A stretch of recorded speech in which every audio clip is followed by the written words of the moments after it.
देखी? मैं उसी के ऊपर सो रहा था।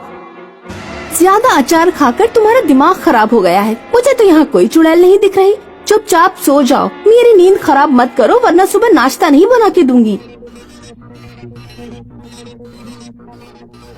पप्पू की बीवी सुबह अंधेरे ही उठ जाती। उस दिन भी वो 5 बजे ही उठ गई। उस वक्त भी अंधेरा था। उसने जब दरवाजा खोला तो दहलीज पर एक चुड़ैल उल्टी लटक रही थी।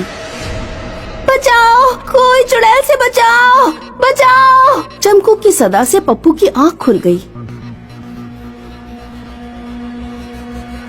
क्या हुआ? तुमने कोई खबीज देखा? हाँ, मैंने दरवाजा खोला तो दहलीज पर एक भूतनी लटक रही थी।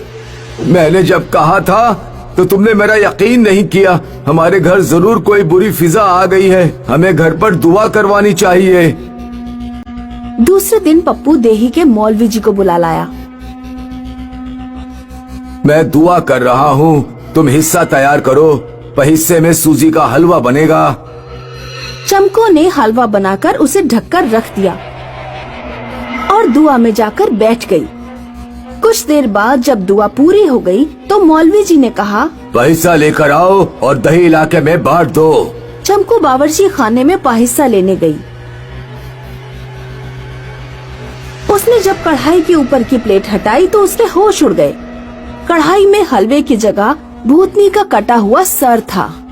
भूतनी, भूतनी, बचाओ मौलवी जी, बचाओ। मौलवी जी और पप्पू बावर्ची खाने के अंदर आते हैं।